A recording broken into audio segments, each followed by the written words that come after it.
Celui qui arrose, une plateforme qui promeut les talents et potentiels.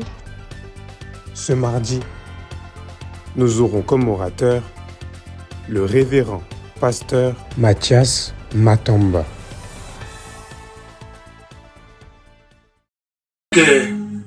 Bonjour, très chers éminents hommes de Dieu et très chers servantes de Dieu et tous les membres du groupe Celui qui arrose. Bonjour, bonsoir. Tout dépend de l'état, de l'heure où vous vous retrouvez. Que le Seigneur vous bénisse abondamment et que le Seigneur soit avec vous.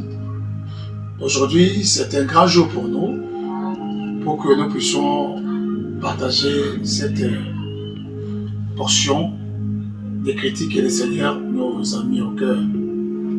Et j'en profite aussi pour remercier les prophètes, l'apôtre Yves Kassongo, de loin là où il est, pour cette initiative qu'il avait eue, afin que nous puissions se réunir ensemble autour de la parole, partager et s'édifier. Et ce qui est une très bonne chose. Voilà, très cher éminent homme de Dieu, je suis très ravi ce matin de partager avec vous une portion de critiques que le Seigneur m'a mis au cœur dans l'évangile selon Matthieu, au chapitre 5, vous commencez du verset 8 jusqu'au verset 9. Lorsque nous lisons ces versets, la Bible dit que les disciples sont allés voir Jésus pour lui dire « Maître », qui veut dire celui qui a la maîtrise, « Montre-nous comment faut-il prier ». Les disciples sont allés dire à Jésus que le Seigneur leur montre comment faut-il prier. Et je me suis posé la question. Pendant tout le temps que les disciples étaient avec Jésus, ils priaient de quelle manière? Mais ces jours-là, ils ont le courage de dire au maître, montre-nous comment faut-il prier.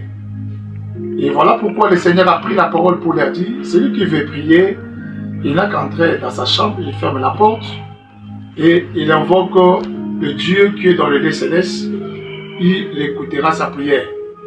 Mais ce qui m'intéresse beaucoup pour notre partage de ce jour, le Seigneur a dit à ses disciples, voilà de la manière dont vous allez prier, vous allez dire ceci, notre Père qui est dans le cieux. Voilà, j'aimerais partager avec vous ce moment ici, avec un sous-thème qui est intitulé la paternité de Dieu. Le Seigneur a dit, vous allez prier notre Père qui est dans le cieux. Et permettez-moi, très cher éminent homme de Dieu, de nous dire que ce qui a fait la force du ministère de Jésus, c'est parce qu'il avait compris les secrets de la paternité. Et voilà pourquoi, dans sa prière, avant de faire quoi que ce soit, il commençait toujours par Père, Père. Or, ce n'est pas n'importe qui peut appeler le Père si ce n'est que le Fils.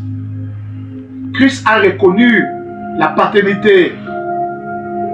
Et voilà pourquoi, vous allez constater, même dans les tombeaux de Lazare, dans tout ce qu'il faisait, il commençait toujours par Père, que ta volonté soit faite, Père, Père. Parce que c'est le Père qui est le soubassement de toutes choses. Et permettez-moi de vous dire, là où le Père est glorifié, le Père aussi glorifie le Fils. Et j'aimerais vous informer dans ce moment ici que nous avons un Père qui est dans les cieux. Et la prière que le Seigneur enseignait à ses disciples, ce n'était pas n'importe quelle prière, et permettez-moi de vous dire que c'était une prière sacerdotale. Hein? Que les gens aujourd'hui récitent ça comme une récitation du corbeau et des renards. Mais cette prière est remplie de potentialités et il y a des mystères cachés là-dessus. Le Seigneur a dit, vous allez dire, notre Père qui est dans les cieux. Et c'est de là où je dis que nous avons un Père qui est dans les cieux. Nous appelons Dieu Père à cause de trois facteurs. Nous appelons Dieu Père, premièrement, parce qu'il est l'auteur de toutes choses. Et deux, il produit tout. Et trois, il prend le contrôle effectif de tout événement. Et rien ne peut échapper à sa présence. En qualité de Père, il connaît les besoins qui est dans nos cœurs. Il connaît notre vie, il connaît notre destinée, il connaît la vie de tout un chacun et il ne pourra jamais nous abandonner.